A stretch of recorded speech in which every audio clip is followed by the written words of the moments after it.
Get connected with Take Two Radio on Facebook or Twitter at Take Two Radio. For email updates on future shows, follow at Blog Talk Radio. For previous episodes, upcoming guests, and more, visit Take2Radio.com. Good evening, everyone, and welcome to Take Two Radio. I'm Pam, your host, and as always, my co-host, I think my only one now, is David. Hi, David. Hi, Pam. How are you doing this fine evening? It's pretty fair down here. We had a nice, beautiful day down. You know, actually, for the past few days, we've had Indian summer where it's been in the 70s, and it's so weird because I thought that Indian summer only came in that first part of October, but when I was watching the news and the weather, they were talking about Indian summer for this week. So I don't know how that works. I mean, were you aware of it being later? Yeah, or did you always it think can October? Happen. Yeah. No, it can happen. I remember one time when I was on college break, and we had a nice Indian summer Thanksgiving. Oh, okay. Well, I mean, we've had warm days in November and December before, but I always thought that Indian summer was October. You know, that they didn't call it Indian summer on any of the other months. But I think until either way, I'll take it. You know. I think until December 21st, you can call it Indian summer. Oh, okay. Well, you learn something new every day. Yeah. Yeah, and then it's supposed to go back to normal weather, which is in the 50s, starting, I think, on Thursday. And I can still live with that. It's just that, you know, when you're in the 50s during the day, a lot of times at night it goes down to the 30s, and you're like, oh, my gosh, here's the reminder that winter is around the corner. So fingers crossed, because of El Nino, we'll have a warmer, nicer winter. But I did find out, because I had posted that some time ago on my personal Facebook page. I have a lot of friends from around the world, and one of my Australian friends said that it may be good for the United States, but it's not good for Australia. So I guess that gives them bad weather. Pardon? You mean to have an Indian summer in Australia? No, for El Nino, because they're in summer for El right Nino. now. Yeah. They're in spring or summer right now. So down there. But they're saying that El Nino is bad for them. And I asked her why, but she never got back to me. So I'm assuming that means that maybe because it's, you know, spring, summer. I think it's spring for them because we're still in fall. That they would probably have, you know, more rain or something. Who knows? But when we get it, we're happy, but we'll have to keep our prayers out for everyone else that gets affected negatively, you know, by something like that. So, but anyways, back to the show, now that we got all the weather out of our system. Today we are having joining us award-winning actor, director, and producer Tommy Michael Ford, who you all may know from his many roles on various TV series, including the TV series Martin, New York Undercover, The Parkers, maybe from the movie Harlem Nights, as well as many other roles on TV, film, or his award-winning web series called The Club. And I do believe that we have Tommy on the phone with us, so I'm going to say, boom, shakalaka, boom. Welcome, Tommy. Welcome, Tom. Well, thank you. Thank you very much. I like that intro. Yeah. I thought you'd get a kick out of it. Absolutely. So thanks for joining us and taking time out of your very, very busy, hectic schedule. I know you've been doing a lot of things. Yes, it's been kind of crazy, but that's all right. I'm excited about being here. Thank you. Well, I'd like to go back just a little bit and have you tell us, like, when you were growing up, did you know that you wanted to be an actor? Well, I grew up in a very spiritual home, so I always thought I was going to be a preacher when I grew up. But I learned that my ministry would not take place behind a pulpit, that actually performing became like ministry for me. So I didn't always know that I was going to be an actor, but once I did figure it out, I knew that once my sights were set on it, I knew that I was going to go to college and go to school, because my parents had one rule: you're going to college. I don't care what you study, but you're going to college. So that made it easy. Oh, well, I'll just study acting, and that way I can take care of the requirements that my mom and dad set for me, and I can learn and grow the art form that I love as well. Right. Yeah, I think that's every parent's dream and demand of their children. Absolutely. It doesn't always work out that way. But so you did well then. You pleased them and you pleased yourself. And we're very happy that you grew up to be an actor as well. We've enjoyed many of your roles, whether it be in TV or in film, and now, of course, this wonderful web series. What was your very first professional role? Wow. My very first professional play was a play called South of Where We Live, written by one of my favorite playwrights of all time by the name Kenneth B. Davis. And I was 17 years old. I was still in college. Still in high school. And that was a wonderful experience for me. And then my very first television show was an appearance on Different World. I played Jaleesa's ex-husband on A Different World. Oh, I love that year, show. Yes. And that same year was my very first film, which is Harlem Nights with Eddie Murphy, Red Fox, Richard Pryor.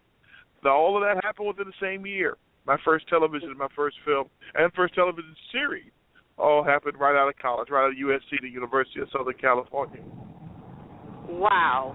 Talk about, banging out of the gate. You did it all the way around. Yeah, it kind of seems that way. Yeah.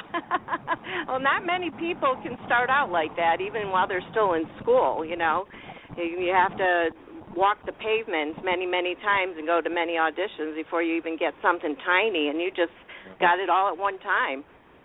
Well, that's kind of why I felt like it was, okay, this must be my ministry. This must be what I'm supposed to do.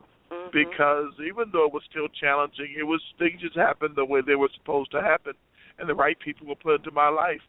My first manager was Lee Daniels, who's now an award-winning director, and now he's the creator of Empire. So he started off as a casting director and moved to management, and I was one of his first clients. So he started me off in the business before he moved on to where his destination is right now. Talk about fate. You guys were meant to be together. Well, at least for the small time it was there. Right. My first 5 years maybe of my career, maybe 3 to 5 years. And it was amazing. So everything that was supposed to happen happened the way it was supposed to. Definitely. Now, when you did Harlem Nights with Eddie Murphy and all of them, my gosh, were you in awe? Did you try to talk to them, or were you shy? Absolutely. Like we are when we talk to people? I was in absolute awe to 3 generations of greatness. Red Fox, who handed down to Richard Pryor, and then Eddie Murphy. I was certainly in awe, because to watch my heroes and actually have an opportunity to share a stage and a camera with them was phenomenal. There were times I would come to work and I wasn't even working, just so I could watch. And what's amazing, it comes full circle, because Eddie Murphy gave me my first film, and now I'm directing and producing films. And his daughter was born in 1989, the same year that we did Shot Sharp at Harlem Nights, and I casted her in her first movie as well. Oh my gosh, I love that. That's nice. I think that's a nice compliment of both sides of you. Yes, her name is Bria Murphy, and a wonderfully, wonderfully talented young lady. We did a movie called Conflict of Interest. That's amazing. Which is now winning many awards and film festivals across the country. In fact, I have 2 films in the Bronze Lens Film Festival, which will be this weekend, this Saturday, and Conflict of Interest is one of those. Well, you're just on a roll. I mean, because you just won awards for your web series too, The Club. The Club, another wonderful piece. And interestingly enough, I mentioned that Kenneth B. Davis was my favorite playwright. This television series started off as a play written by Kenneth B. Davis. And Ian Fox, being the genius that he is, got the idea of making this into, first we started off as a film short, and then it spun into a web series. So it's, again, full circle again about how my very first play ended up many years later working with many of the people who helped plant that seed in the beginning of my career. Exactly. Now, was this your first experience with a web series? Actually, yes. I didn't know a whole lot about web series. I still don't know a whole lot about web series. All I know and have known and had experience with was television and films and theater. Web series have really added a whole new dimension to the industry. And it's been interesting, particularly because it only makes sense. It's the wide world web. So it can be seen all over the world. And not even in a full form where you're watching a 30-minute or an hour show, but you can watch these small little series. You can watch them on your phone or your tablet or your computer. So it really makes sense. So something very new to me. I'm still learning and growing the dynamics of it, but it certainly has become a wonderful experience. Right. Now, David and I have already watched the series and absolutely loved it. Would you share with our listeners what it's about and about your character, Reverend Lamont Holmes, Jr.? Certainly. This is a wonderful piece called The Club. And The Club is a piece about a minister who had a bad habit of not only laying hands on his parishioners for prayer, but he laid hands on some of the women for his own good so he can get his own praise and worship, so to speak. He's a man of the cloth, all right. You should see him between two sheets. Yeah. So one particular day he's at the pulpit, and a gentleman comes in and asks him, was it the Lord who told you to sleep with my wife? And the guy pulls out a gun, and they wrestle over this gun. The gun goes off, and incidentally, the husband is the one who's killed. Well, the Reverend is sincerely sorry. Not only does he embarrass himself and embarrass his ministry, embarrass his family, but he has made a mockery of ministry. And he really wants to make this right. And he starts to go get counseling, and it's suggested to him by his counselors that you should get into a help group, particularly groups of men who are addicted to sex, who have these sexual addictions just like you do, and you can get healed from this. So he seeks out different, groups of men, and he finds one group and says, listen, that's what they do. They support one another, and they're a support group. But he finds out that they really aren't there to support one another to stop sex at all. They're actually there as a front so that their wives think that they're doing such a wonderful thing, but they're actually soliciting more sex. So Reverend goes, listen, guys, I'm sorry, but we are destroying our families, we're destroying our communities, and I refuse to go through this. And so it's a wonderful story about a man who, after making horrible mistakes, is sincere about the making right all of these terrible wrongs, and then his goal then becomes to change the lives of these men in the club as well. And tell you, it was so very funny watching it, but there's also a lesson in forgiveness, forgiving each other, forgiving yourself, and asking for forgiveness from the Lord. And it's such a powerful message, and I can see why the series won awards. Thank you so much. Yeah, it can. You're very welcome. So now that you've won, from the Miami Web Fest, if I can talk, Best Faith-Based Series and Best Comedic Actor for you, what's next with the series? Well, the series also, earlier this year, won quite a few awards at the Los Angeles Web Fest as well. So we're Awesome. going to be entering some more festivals, but more importantly, we have come up with a script for a sitcom to do a television series. So we have a script for a sitcom, and we have a script for a feature film. So our goal now, we have been raising funds to actually shoot a pilot and sell this project to a network for a television series. So we have some pretty ambitious plans for it. I think it would do excellent as a TV series, and maybe BET or OWN would be a good one. They have a lot of great shows on there that are faith-based and that. So that would be awesome to see it on there. Absolutely.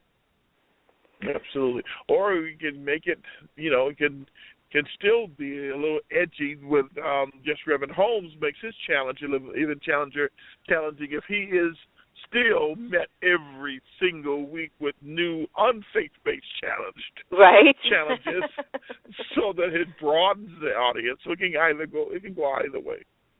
Right, exactly. And we're not going to tell the listeners any more about it or about the ending, because I absolutely love the ending of it. We want you to go watch it. It's on YouTube, and if you put in The Club with Tommy Ford, you'll find it. And each episode is just under 5 minutes, and there's 6 episodes, and you'll absolutely fall in love with it, and you'll understand why they won the awards and why we love it, and we want to see it continue on. So get out there and go watch it. Yep. Now, recently, I found out through your Twitter, which I found out too late, that you were in my hometown of Chicago at Proviso East, and you were there doing an appearance and some assemblies with the kids. My youngest son went to Proviso West and then went over by Proviso, and then went over by Proviso East to do some special classes. So, and he loves, just like all the rest of us do, the family, loves Martin and knows who you are from that. So he was like, I wish I could have met him. And I said, I wish I would have known. What were you doing there exactly? Can you tell us more about it? Well, certainly. Whenever I'm not performing, every week I'm in a different city motivating young people, letting them know that they're beautiful and they're powerful, they're valuable, and they're worthwhile. I travel all over the country in the Caribbean islands as a motivational speaker. I also have a series of children's books. So I went there to motivate the young people, to encourage them and give them kind words of motivation, to encourage them to be to live the greatness that they are and not settle for being average and so. So it was one of the schools. I did quite a few that particular week. But every week I'm in a different city, motivating young people, finding ways to empower them. In fact, this coming Thursday in Atlanta, I'm going to be hosting an event called Infinite Scholars. And Infinite Scholars is a college scholarship fair. Now, there's a college fair where kids go out, seniors go out, and they meet colleges and for potential opportunities to go to school. But a scholarship fair is where they're going to meet these colleges, because the colleges have money to give away.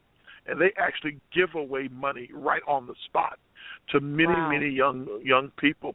So, any of the listeners who have any kids who are seniors in high school, you can just go to www.infinitescholar.com.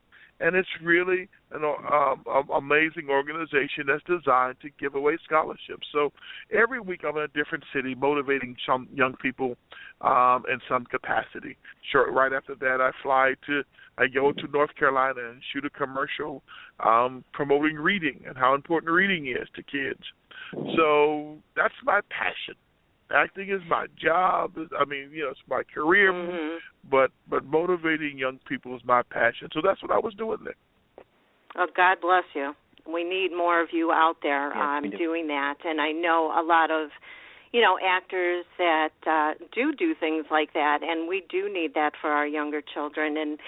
And not because their parents don't do their job. They do their job. But when it comes from somebody else, but also when it comes from somebody else that they admire or they're a fan of, and they see that have come from maybe dire straits to make it in the world, no matter what their job is, it makes a bigger impression. Exactly. And it also helps when they see celebrities. You know, young people mirror the images of those they perceive are cool. And often they're singers and actors and rappers and comedians. And so the idea is if they can duplicate behaviors that most of their celebrity and mentors set out for them, what if I gave them some positive images to embrace? So that's my goal through my motivational speaking and through my children's book, is giving them positive images to embrace. And you do it well, obviously, from all of the different places that you've been to, all the different schools and that. If anybody wanted to get in touch with you to have you come to their school to speak to their children, how would they get in touch with you? They can go to my website at www.TommyGotAJob.com. TommyGotAJob.com. We are going to talk about that in a minute. But I love that. I do too. Yeah, David has a question for you. Yes, I do. Certainly. It says, Tommy, yes. What do you feel is today's biggest problems with our youth, and how could your books deal with the problem? Wow. Well, I think there's a combination of problems with our youth. As I mentioned before, their kids are influenced by so many things and individuals, and there's so much more for them than the guy who grew up. They didn't have many of the crazy things like a telephone, a laptop, and a computer. They're exposed to so much. And those definitions of manhood and womanhood are defined by rap songs and rock songs and music and movies that have horrible images for them to embrace. So I believe that influence is the biggest challenge for our young people, because someone else is defining for them what beauty is. Someone else is defining for them what success is. Someone else is defining manhood and womanhood and the roles of men and women and the roles of family. So I think the biggest problem that our young people face are all the different images that are influencing them to be who they are. And that's a challenge. I remember growing up, we duplicated the behaviors of our parents, or at least the influence and the beliefs of our parents. And now there are just so many different beliefs out there and doctrines and philosophies and lifestyles, and you'll become politically incorrect if you say to your children, listen, this kind of behavior is unacceptable here in our home. So it's really tough, and it's really confusing for them. So I think the biggest challenge for our young people are the many folk who are defining for them who they are. Right. Yeah, like you said, it's changed from the times that we grew up with so much being out there, and you can't always control what your kids are listening to or, hanging with or what they're watching on TV. You try the best you can, but when they're out of the house, that's a whole different story, when they're at school or, or hanging with their friends or whatever. They get access that way. So, and they take things literally, like you were mentioning, the rap songs and stuff like that. There's awesome rap songs out there that promote goodness and what you should be doing with your life. But there's other ones out there that are not so great, and they take those literal. Absolutely. And then there's YouTube. People are doing really dumb things, and their kids are exposed to it, and they can see it, and they duplicate these behaviors. So their personalities and characters are defined by folk other than people who love them, and that's scary. Exactly. Oh my gosh, I can't even tell you how horrified I was to watch the news one day, and they were showing these kids that are going from these YouTube videos and setting themselves on fire. Yes, absolutely. Hello? Absolutely. Because it's cool. Why is it cool? Because it's on TV. I saw it. I saw the video. It's cool. No. No, and it's not stupid cool. becomes cool. Stupid is the new cool nowadays. Yep, that's so true. That's so true. And I hope that really turns around. I've got some G-sons of my own now, and I hope that it's a better world for them when they're a little bit older, because they're only 5 and 6 now. So I hope and pray that it is, but it's frightening. The way we are, the state we're in now, it's pretty scary. Mm-hmm. Yeah, it is. Now, you mentioned you have kids' books. What are those about? I'd love to actually have you, when you're not so busy one of these days, come on my other show, which is called Take Two Radio Junior, and I have authors, children's authors, come on there and read their books live on air for children. Oh, that's wonderful. I write books on character education, on learning and growing, developing strong character.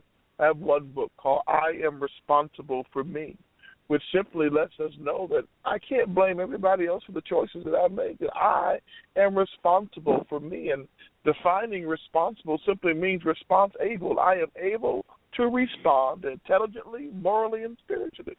Responsibility, I have the ability to respond intelligently, morally, and spiritually.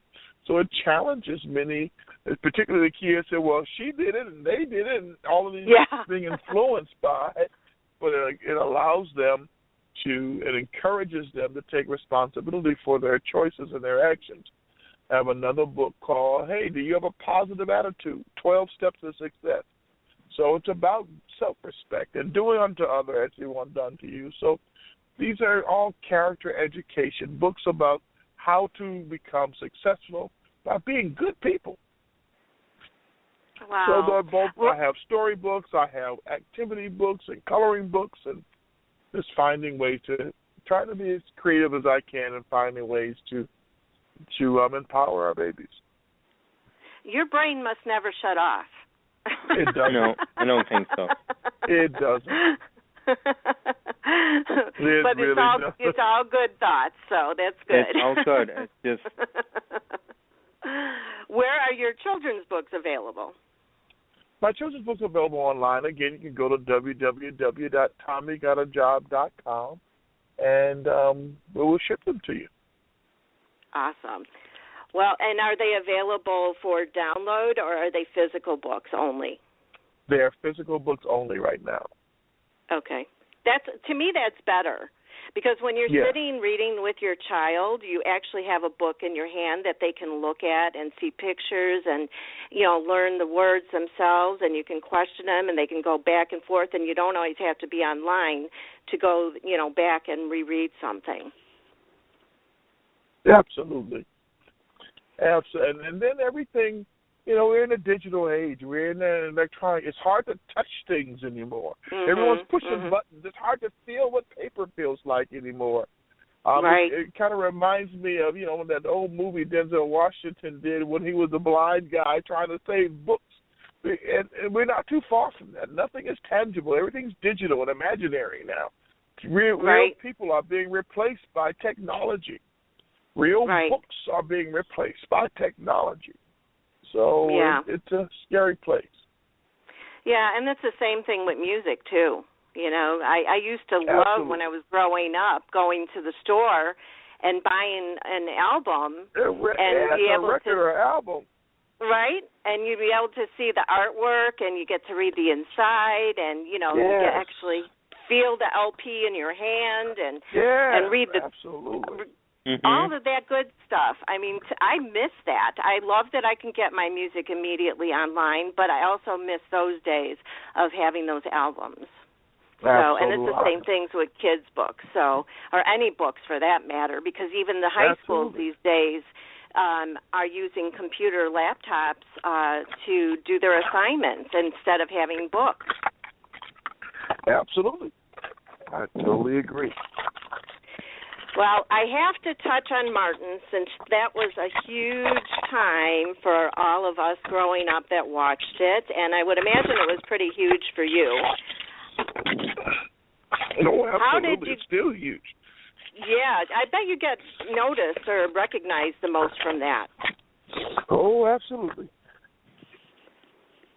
It's nonstop, but it's a blessing as well.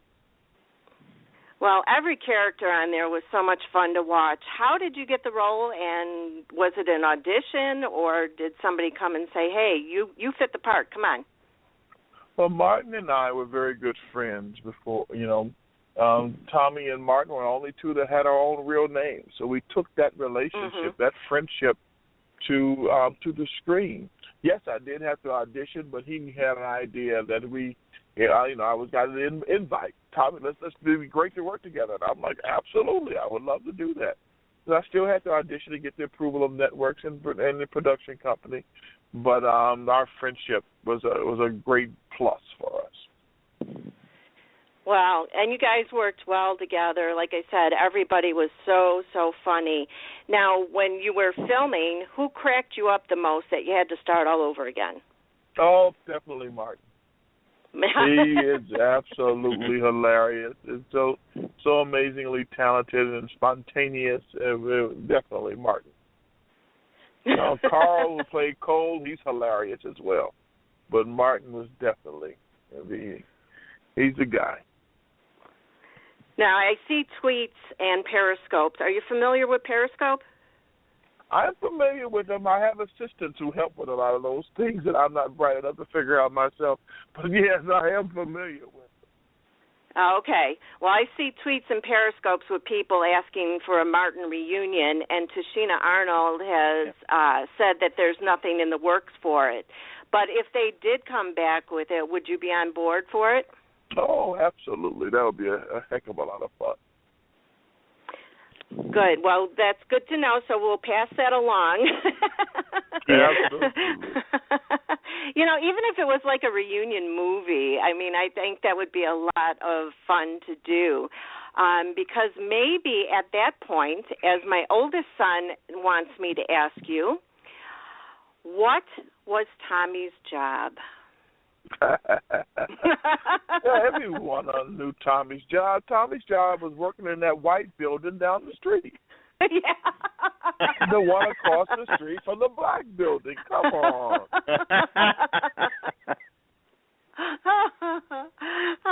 Well, maybe we can have a reunion movie or something so you can answer that question for real. Absolutely. Absolutely. Oh, my gosh. David, go ahead and ask your question. Oh, you got mine? Okay. Tommy, if any, what are the pros and cons of doing comedy over drama, and who have been the biggest influences on your career? There are definitely pros and cons to both. I believe that drama is easier for me because with drama, I just have to be honest. As long as you're honest, people will buy it. But with comedy, I have to make you do something. I have to make you laugh. Regardless of your background, regardless of your age, regardless of your religion, whatever our differences are, I have to spark something. My performance is going to have to draw something out of you to make you laugh, particularly laugh out loud. But drama is a lot easier. Just be honest. So I think comedy is a lot more difficult than drama, for me anyway, because in drama, just be honest. But in comedy, it is really about understanding, just about timing. It's about so many more elements than just being honest. Who was I influenced by? I tell you, there are many influences. My first film, again, as I mentioned before, with Eddie Murphy, Red Fox, Richard Pryor, those guys I looked up to. I was particularly looked up to I'm 6'4", 300 pounds now, so I looked up to large guys. So I looked up to James Earl Jones and Lou Gossett Jr. and these guys I looked up to coming up because they are physically large men who just didn't play dummies, who were smart, articulate, amazing performers. So I looked up to them tremendously because they were physically large men and tall men who did not allow their size to limit their ability to just be and to become. So I really looked up to them. Yeah, and when we're watching you guys on a TV series or in film or something, we don't know how tall everybody is. Right. I had one time when I was in Las Vegas, I saw an actor there, and I thought that he was taller in person, so I was very surprised to see that he was actually only a little bit taller than myself. So it's very misleading, As long as you are a great actor, it doesn't matter size, shape, or anything. Yeah. Right. Now, it doesn't matter to you watching. However, for those of us performing, it's very important. There are certain actors who would never work with anyone like me because I'm going to make them look too small. So, less powerful, less impactful. So it has a great deal to do with casting, because the reason you didn't know, because they made sure that little guy was surrounded by little people. Right. Have them stand on some boxes or something. Tell them to get over it. And they did that too. Yeah. They definitely do that too.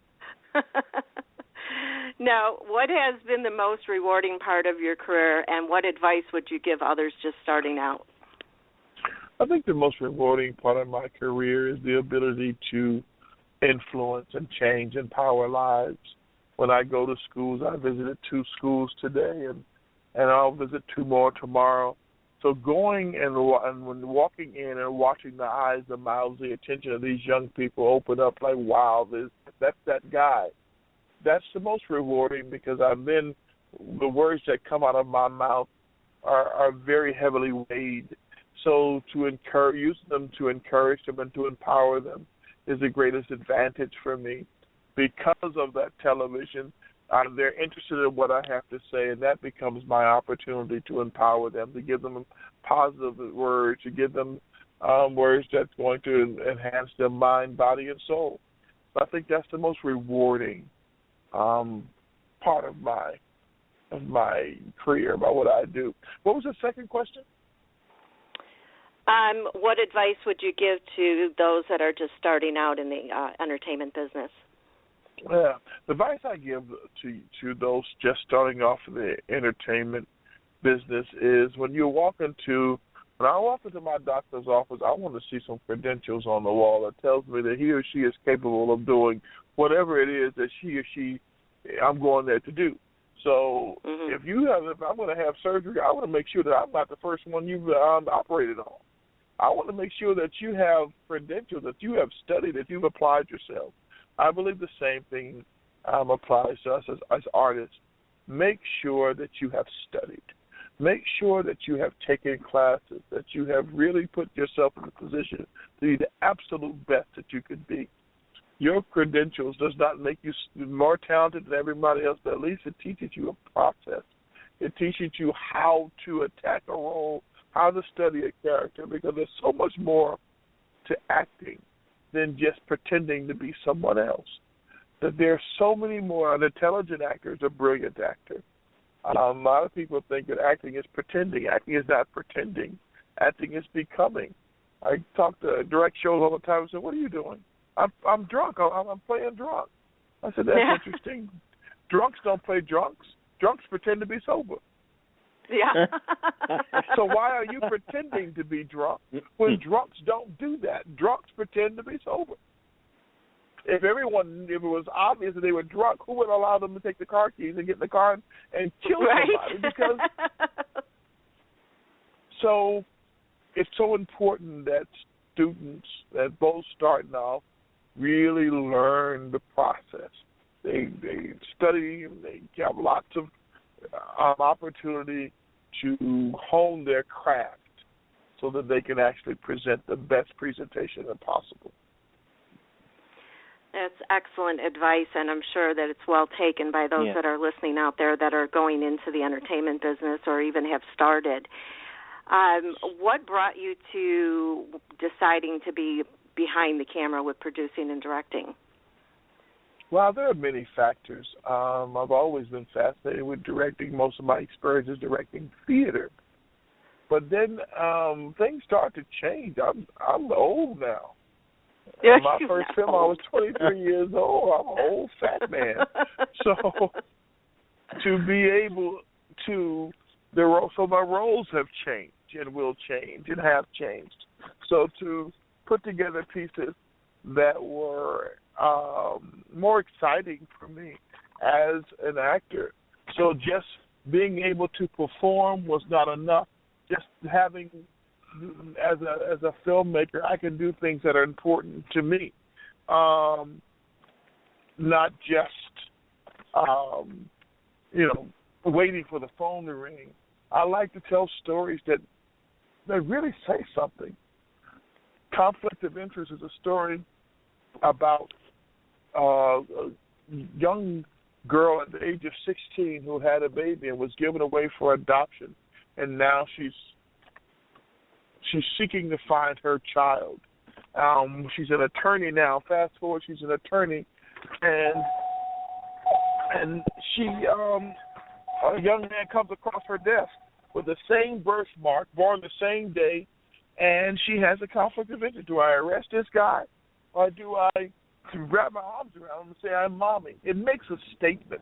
It tells a story that says something about family and the dynamic of family, and about love and about forgiveness. Same thing with Switching Lanes. Switching Lanes is a wonderful story about two twins who were kidnapped when they were kids, and their fight is to find one another later on. So the difference for me became being able to tell the stories I want to tell that are empowering, that are healing, that are loving, and that's important to me. Well, I definitely want to see Conflict of Interest. I mean, that sounds like such a powerful movie, and it is, family dynamics are so different these days. There could be so many different things going on and different people in your life, and family is just not a mother and a father. Absolutely. Well, I do have one more question from David for you, and then we'll let you go. Okay. Tommy, if you were doing a one-man show on your life, what would the title be?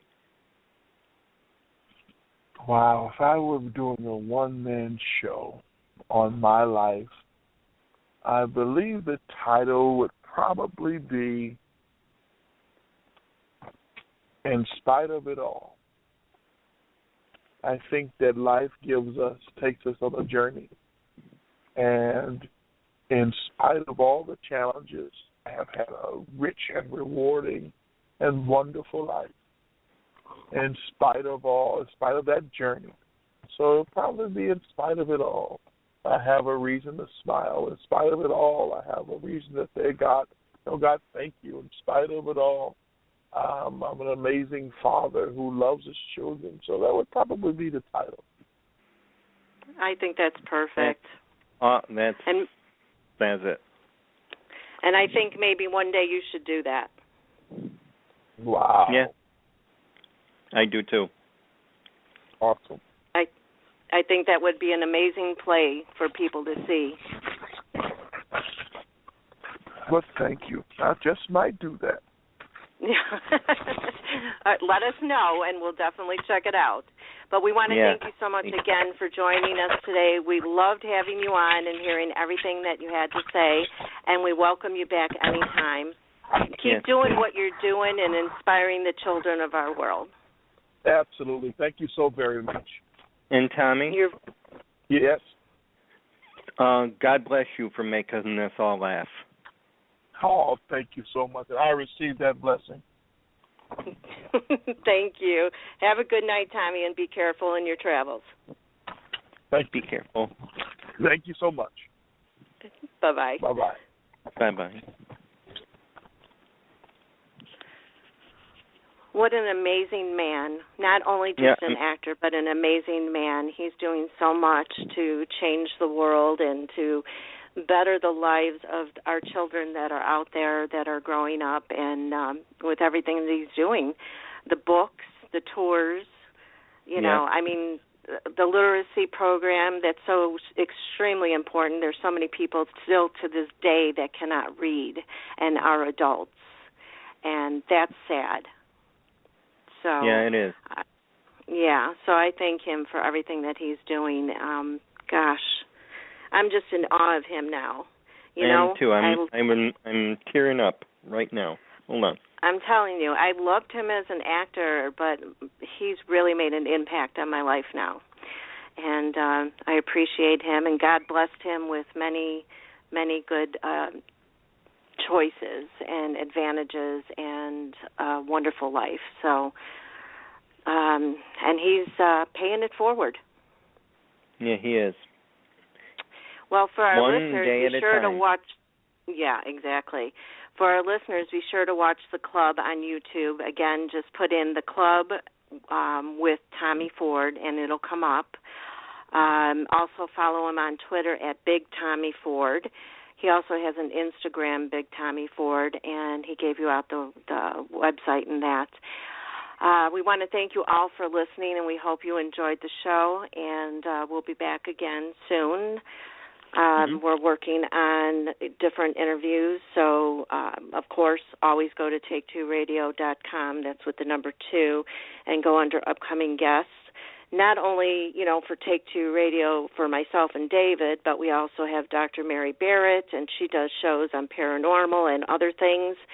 I also air shows from Jim Mallard. Almost forgot his name. How could I? He also does paranormal, but also has a lot of great authors on there for different subjects and spirituality and things like that. Even I've listened to some shows about aliens and things, so he does a lot of different things. Jim's shows run on the second and fourth Saturday of the month at 7 p.m. Eastern. Mary's shows are on Friday, the second and fourth Friday of the month, but hers are not always the second and fourth Friday because she's busy doing shows outside. Tours. Tours that she does. And hers is at 8 p.m. Eastern time. And I'm trying to think we have Powder Burns, which is a Western drama, an audio Western drama by David Gregory, who, if you are familiar with One Life to Live, he played on there. And with John Wesley Shipp, who played his father on One Life to Live, but also was the original Flash and did many other shows. Was he on? What other soap was he on? Because I know it was some I didn't watch. He started out in summer 1980 on Guiding Light. Okay. Well, those shows are short shows, but very good shows. And he also has guest stars on there. Like, we just ran episode number 2 in October, who had Florencia Lozano on it. And she's also from One Life to Live. And then, his name is going to elude me right now. There's going to be Robert Vaughn, I think, is in the next episode. I have to look that up. But that'll run the third Saturday of the month at 7 p.m. Eastern Time. So be sure to check that out, especially if you're into Westerns. It's an excellent show, and they were recently nominated for a bunch of awards. So we all had to vote. Let's hope that they win some of them, and I do believe that they will. Let's see, what else do we have? Of course, I mentioned Take Two Radio Junior. That's on the second and fourth Sunday of the month at 7 p.m. Eastern. And I have Take Two Radio Music, which is I play indie music on the second and fourth Monday of the month, starting in November, which is this month, at 3 p.m. Eastern. And then I will do some interviews on the second and fourth Wednesday of the month at 3 p.m. Eastern with some of the indie artists, music, the bands and the singers that I play. I think that pretty much covers it. You can also you got listen. One more. Yeah, first of all, I know, yeah. You can also listen to our shows on my websites or on Blog Talk Radio or on iTunes, Spreaker, Stitcher, TuneIn, and Apple TV, all for free. Just put in Take Two Radio and you'll find it.